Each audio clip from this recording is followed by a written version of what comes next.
Hi everyone, and welcome to your weekly energy update, a general tarot guidance taking a look at how this week's energies are likely to influence our lives both personally and of course globally.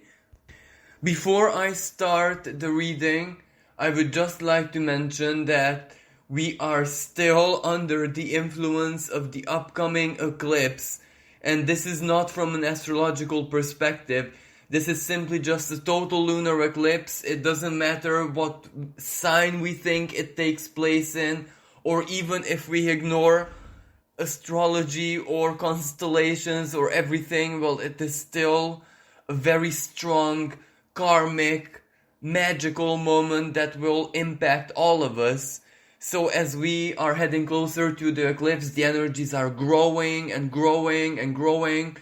So basically this also means that we may not truly be totally anchored in reality in this period, but at the same time, it can also mean that regardless of who we are and what our daily routines are, how positive we are, how much we basically know ourselves, our own psychology, everything that has to do with self-love, self-care, self-nurture, well, despite our greatest efforts, this is one of those weeks where things might not really be under our control, and there is very little that we can do other than just allow, just to go with the flow and do everything that we can to at least keep ourselves as grounded and as balanced as possible.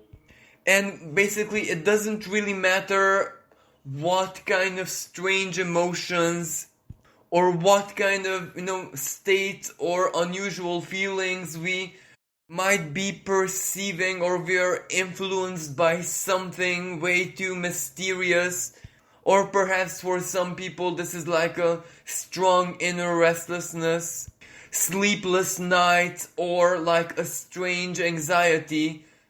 Well, chances are it might have nothing to do with us personally or anything in our lives. As living beings, we're just reacting to an energy, a magnetism, let's say the Schumann resonance, or to a cosmic radiation, and naturally to the global energy generated by the concerns, fears, panic, desperation of a lot of people. So what I'm trying to say here is that what we're picking up, what we're experiencing, we must not take it that personally, because, we are living beings, so we always react, regardless if we want to or not, to external energies. So even before we get into the reading, well, I can already advise everyone that this is one of the weeks where we truly have to have a lot of patience with ourselves. And it doesn't matter how this manifests, like mood swings, or, one moment this is your truth, the next moment something else, and you might oscillate between the two. Or this can also play out as optimism and then a certain kind of realism, and then shifting constantly between the two. And of course, this is very uncomfortable, but as long as we know that it's nothing personal, and maybe there is not a greater personal message or meaning or significance in this for us personally, other than we're just reacting, we're just sensing something, well, that is already enough for us not to get into panic mode, and try and be patient with ourselves as much as possible. And of course, self-love, understanding, and emotional self-care is unconditional. So even if we are in a constant mood swing or whatever, that doesn't mean that we are not able to treat ourselves with empathy, sympathy, just as a parent would treat a restless or a fearful child.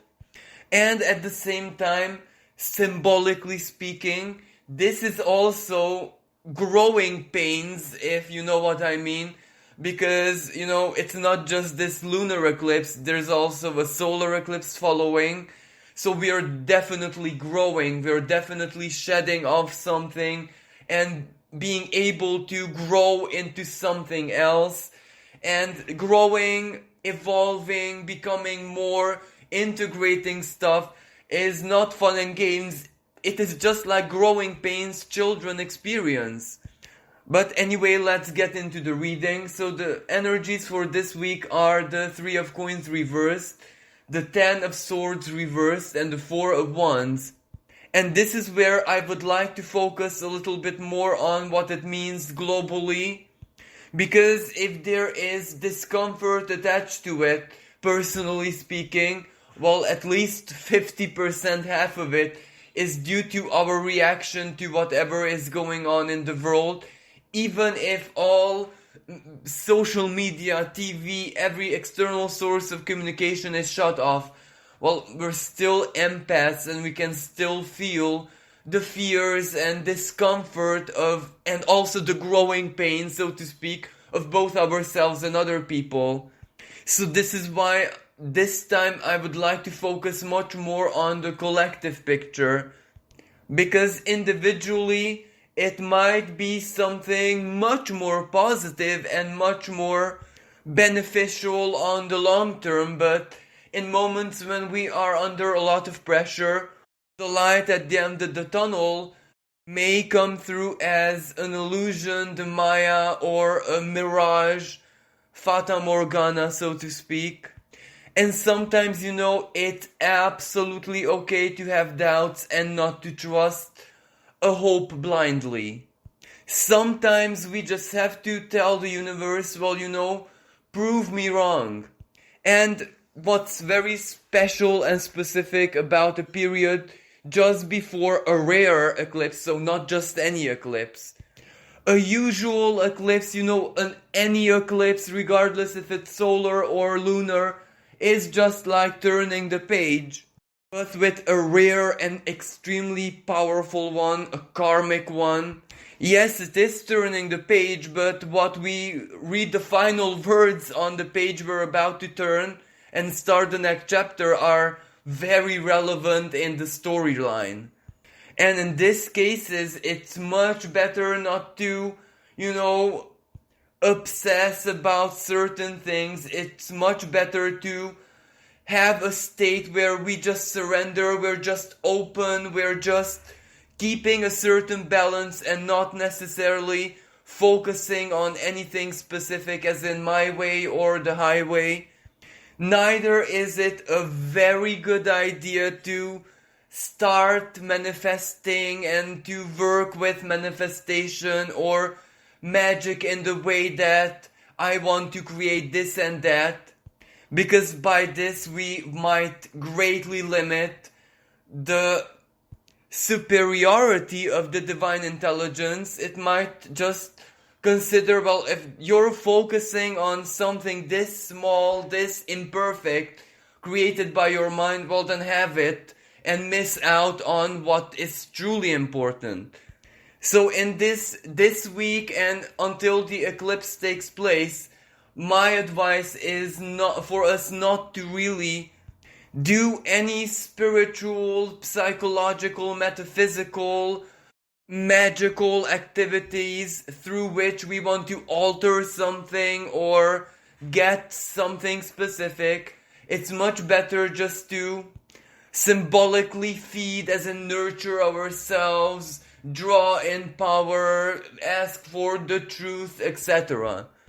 Okay, so now let's get back to the reading for real this time. Well, this Three of Coins reversed, globally speaking, is maybe not the most fantastic news, because it means that a very important work, a very important process, especially financial one, economic one, which might influence the livelihood, jobs, careers, the repartition of resources for a lot of people, might be stopped in its tracks, might reach a sudden stagnation. It can also represent the danger of a big bankruptcy, which might really matter a lot for the international community. Like, for example, a huge multinational company, a huge financial institution, a bank. This might also represent more locally, as in for each country with their own situation, a change in work legislation which kind of represents an inconvenience, for example, pension schemes and stuff like that. Or at the same time, it can represent a repayment where all of a sudden, due to some kind of legislation or court ruling, a lot of money has to be given back to, let's say, people or a community or something like that, a money which is not there. This can also represent a blockage in trade. This can also represent the crash of like stock markets or an extremely chaotic moment in cryptocurrencies and investments and stuff like that. Something which is so valuable right now and people relied on it just crashes and something new takes its place. And the card which follows is the Ten of Swords reversed. Well, this has a positive side to it and also a negative side. Well, the positive side is that it follows the Three of Coins reversed. So it means it's not disaster, it's not total catastrophe, because it is just something temporary. It is a momentarily standstill, a unexpected change and turn of events. But things will resume their natural course, so basically the flow is going to resume, but it does require adaptation. And what's so special about the Ten of Swords reversed, it requires a lot of careful analysis of why, how, and what to do next. And it can even give birth to something totally new, something much better than we could have planned. So perhaps this standstill, which the Three of Coins symbolizes in the financial work, economic world, with jobs, careers, etc., it might actually lead to a much better version, a much greater good. It might lead somewhere really positive. So it kind of advises us not to truly panic and not to see things as black and white. And the not so favorable side of this is, well, the global crisis in all of its aspects, well, it's not over yet. It is extremely close to a moment of escalation, a moment of breakthrough. So something is definitely peaking. But overall, the big picture, well, the crisis itself is not over yet. And why? Well, it's kind of clear, because the Ten of Swords is reversed is when someone who should doesn't surrender. And of course, this can mean so very many different things. I really don't want to get into conspiracies, etc. But at the same time, we kind of know that there is a lot of conflict and quite physical destruction and wars going on in the world. In that case, it can represent like a ceasefire, but the conflict is not over yet. And it can also mean the intervention of a third party or someone, and by this I mean like an international power player, who will try to intervene in the best sense possible. But the success is, it swings with the pendulum. It can be significant, but it can also be totally discarded by the sides in the conflict. Now, at the same time, some kind of calamity or natural phenomenon which also disrupts the normal flow of life, the course of events, everyday life in certain parts of the world. And this can perhaps be like an earthquake or a flooding or extreme wind phenomenon.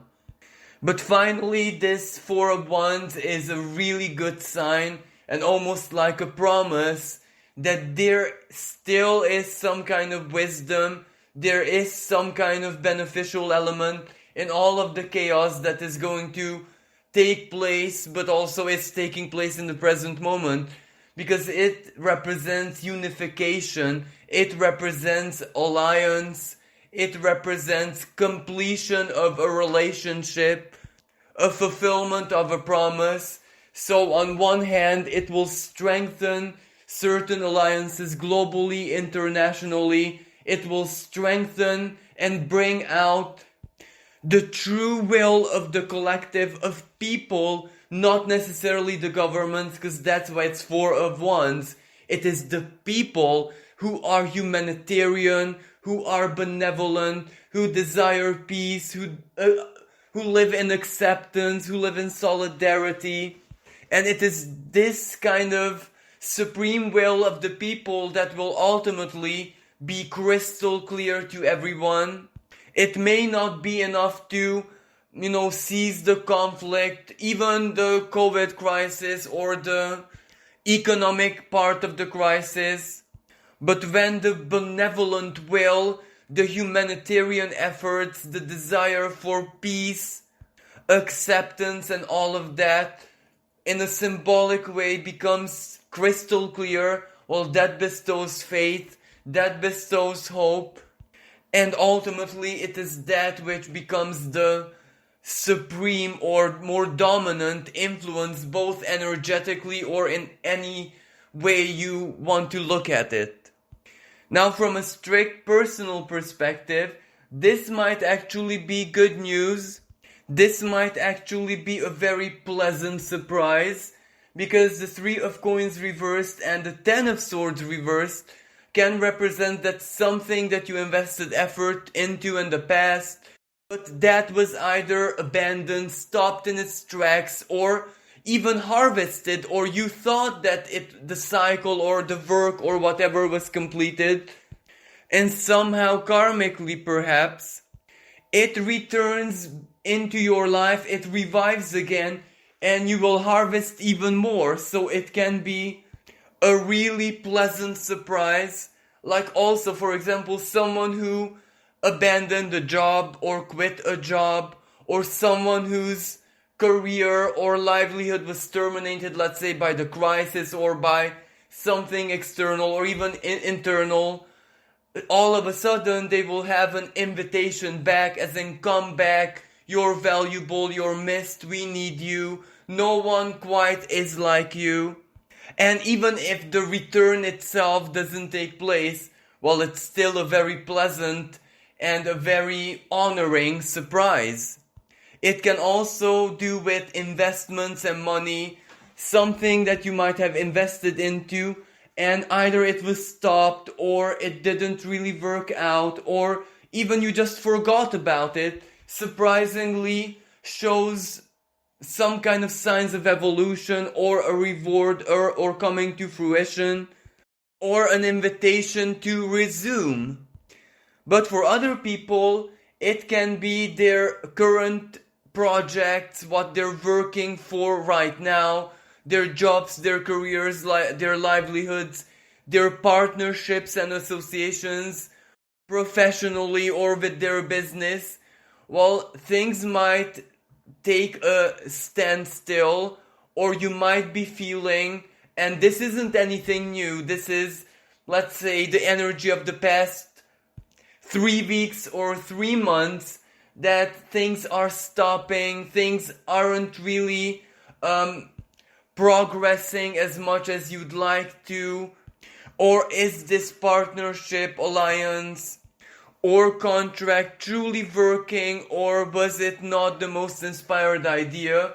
Well, in this case, it's also good news, because that Four of Wands represents that signs are going to show why this alliance or whatever, if it was an investment or a project or something that you wanted to initiate, it will show signs, maybe the first signs, maybe just symbolic signs, or maybe just something that you feel strongly instinctually. So it's not intuition, it's instinct, so your gut, that it will still be viable for the future, and you shouldn't really give up. You should be patient, as in, it's not really over until the big boned lady sings.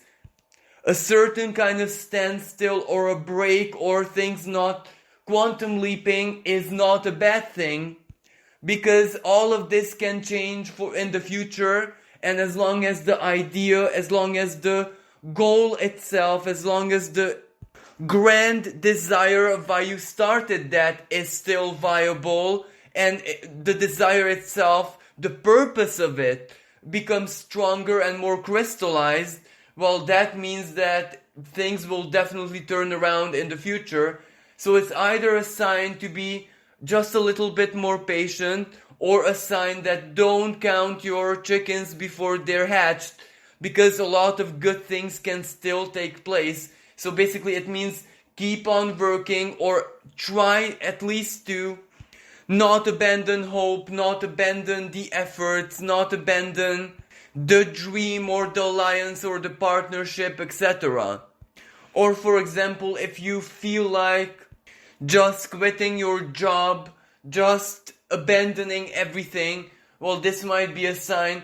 Don't quit yet, don't take radical decisions yet, because either you might still very much need the income, or things might unexpectedly get better. So especially if you don't have currently any other option, well, chances are to endure just a little bit more is a better idea than just quitting. And yet another expression of this combination of cards, especially for those who are single and looking, because it might represent that someone who you might have met already, but you never took them very seriously because they didn't show you signs. Maybe they didn't even open up, so you don't even know them all that well, might all of a sudden show a lot of interest unexpectedly. And even though this doesn't mean that it's gonna be a relationship straight away, maybe it will just surprise you that your first gut feeling was not really in vain. It wasn't coincidental, because this person might have been attracted to you, but for one reason or another they just didn't express it, or maybe they themselves didn't wanted to take it further, or maybe you kind of eclipsed them in the sense that the way you got to know each other or the way you connected first was either professionally, or you are very good or passionate about something, so much so that it came through that you're way too much for this person, as in they could never get to the same level as you. And for one reason or another, maybe they had a second thought and said, well, maybe I'll give it a try.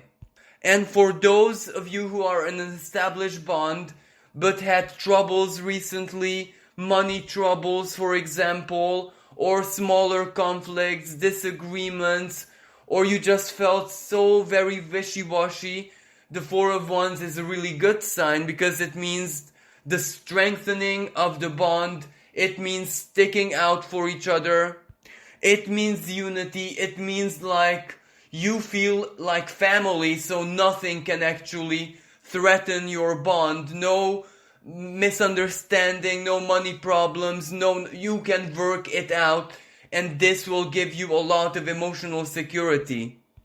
And also, last but not least, those of you who are looking for a job and you kind of lost all hope, maybe there is something coming for you, an offer, but from a person, or maybe through a person who you know, who you trust, but who you don't really expect to be an intermediary for you and that job, or for you and that offer. Now for the divine advice, we have the Nine of Swords and the Eight of Swords, and this is quite a scary energy, because it means restlessness, sleeplessness, even depression for some people, where your nerves or your nervous system, even your thoughts, play tricks on you. It can also mean anxiety, it can also mean depression, it can also mean a powerful disillusioning, but one that may not be due to any external circumstances, but it is just your thoughts bombarding you with bitter pills or reality checks. And the divine guidance here is very simple. Don't take it that seriously. Don't take it that personally. Don't mistake inner instability, an inner anxiety, so to speak, with intuition or instinct or anything like that. It is simply you reacting to whatever is going on externally. And this part is quite normal and natural because no one is a hermit living totally alone in a cave somewhere remote, totally disconnected from the world. So there are moments in life when we can't help but overthink. There are moments when we cannot help but be a little bit panicky.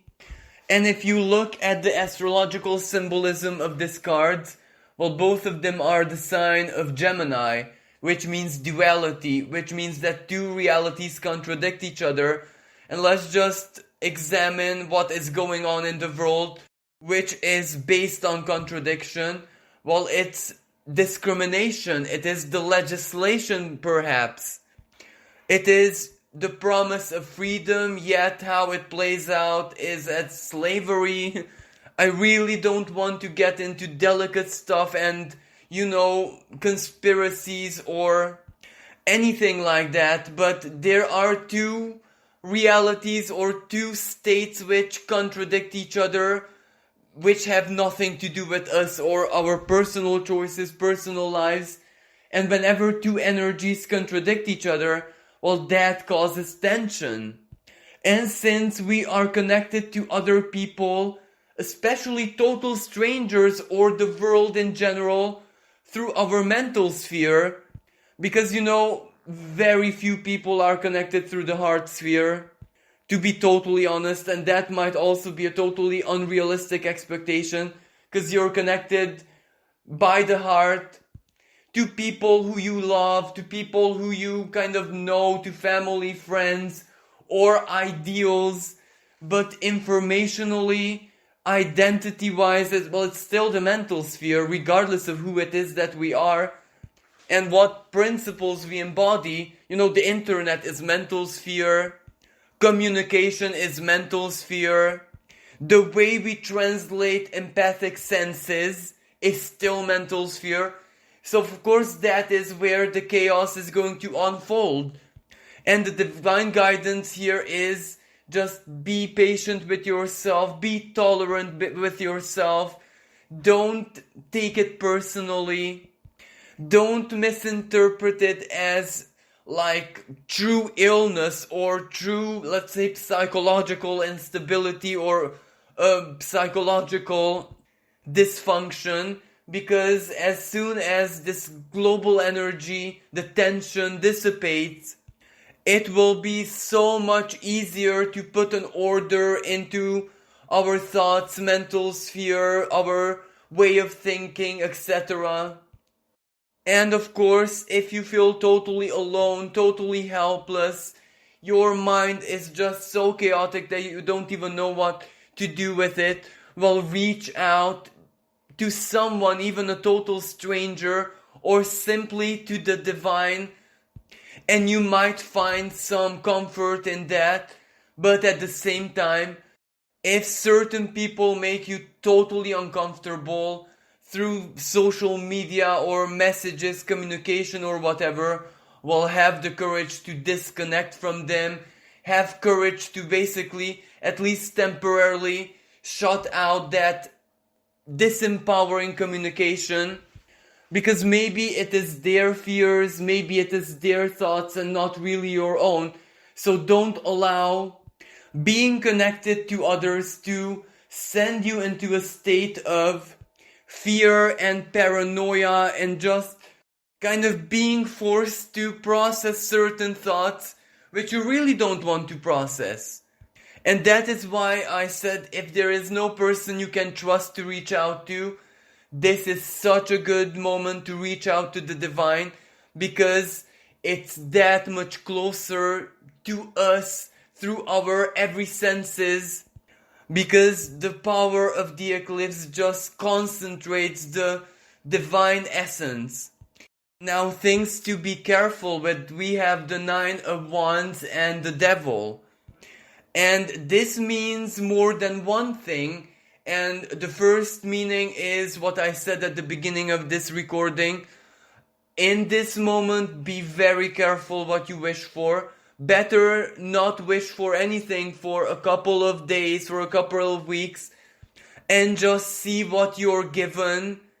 And then, when you receive something, because devil is ultimately manifestation, even if it doesn't meet your expectations, even if it's not really what you wanted, well, you can still work with it and turn it into, alchemize it into something which does fit your expectations. So at this time, it is really a good idea not to obsess, not to be fixated on anything, especially that which is a will, a desire, a want, a need. If other people, either intentionally or unintentionally, let's say they hurt you, or there's a misunderstanding, or your truth is not aligned to their truth, it's much better not to enter into a conflictual situation, not to be bitter, not to be vengeful, not to be judgmental. Just simply know that whoever has the truth, whatever the truth is, whoever's opinion is, the best or the most authentic or valid, or whatever the subject of the misunderstanding or misagreement or conflict might be, well, the truth is out there. So one way or another, everyone will see it, everyone will know it, everyone will live it. And the other thing, it's always going to be subjective and due to interpretation. So does it really matter who is right or wrong? Sometimes it's just much better to be silent and withdrawn and just to observe it out, immersing in it, living it, taking things very personally. The other interpretation of this combination is be careful with promises, especially what others promise you at this time. Not necessarily because it's bad intended or they want to deceive you, but rather, not all is as it seems, not even for that person who makes the promise. So better not rely on it, just be open. If the promise is fulfilled, well, it is a delight. If it cannot be fulfilled, well, it's no problem at all, because you didn't base anything on that promise, you didn't build on it, so it's absolutely alright to release it. And at the same time, not hold the person accountable and not to judge, not to hold it against them.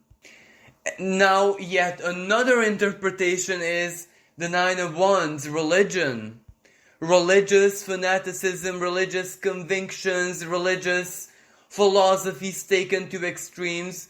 It's better not to debate religion or matters of faith and even matters of ancient history and stuff like that, because it can lead to conflict and resentment, and it's just better to, keep your opinion or your perception or the way you see it or feel it to yourself.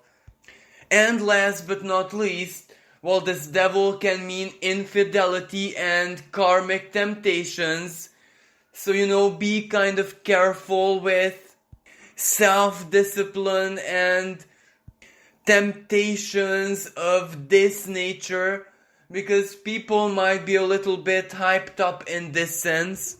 And even if it's not necessarily like a seduction or bad intent or wicked game, everyone can get a little bit carried away. So it's better to basically have very strong boundaries than to take part in an innocent game or whatever that might play out as.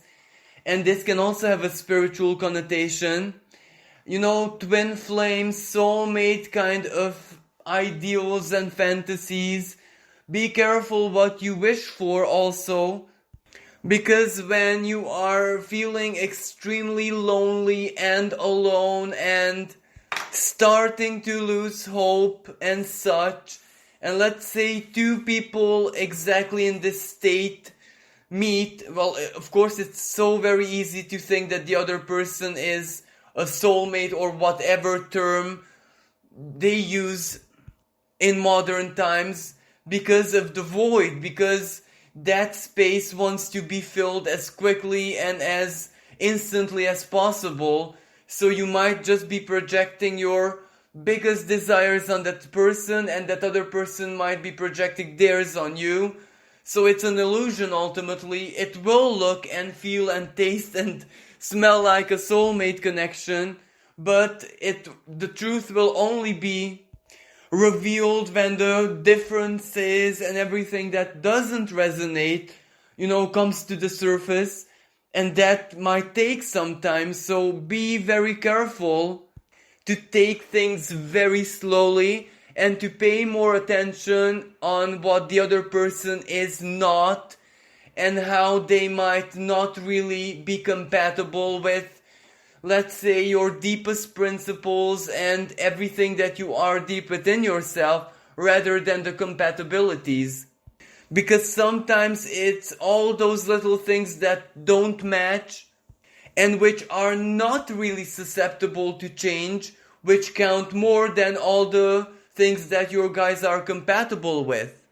So the big picture is be careful and truly try to examine every situation, every new relationship, or everything that comes into your life which seems to be too good to be true, or which seems to be so very ideal, because it might just be a karmic temptation. And even if it's the real authentic thing, well, you need all doubts to disappear before you can actually get into it and live it without any restrictions and limitations from the self, of course. Sometimes in life, doubts have a very strong purpose, and if something is true and authentic, it will fight off every doubt gradually, slowly and surely, so no rush. And also, when we go to bed very hungry, we tend to dream with food and eating food, all the tastes that we love. So let's be sure that this isn't the situation with anything that is going to happen in our lives next week. So if we have a big void, a need to be which needs to be fulfilled at 9 of Wands reversed, let's make sure that we don't project its fulfillment onto something which is not really what it seems to be at first glance. When a very thirsty traveler travels the desert, of course there are mirages of a beautiful oasis, and a wise and experienced traveler kind of knows that. So before it rushes off to the oasis, it will make sure that it's real or not. As in, maybe he will rest his eyes more than just once, and every time when he opens it, he still sees the oasis and it's not disappearing regardless of what he does, well, chances are it's there. But when it's there but not there, there but not there, then going at that direction might be a futile and wasted effort. So this concludes this week's reading. Thank you so much for listening. Thank you for all the likes, shares, and beautiful comments. If you'd like to support my channel, you can donate in the PayPal link in the description below. With this being said, wish everyone a wonderful week. Please be strong and don't allow fears and anxieties and tricks of the mind to stop you in your tracks from creating or co-creating the future you would truly like to experience. Thank you, and until next time, bye for now.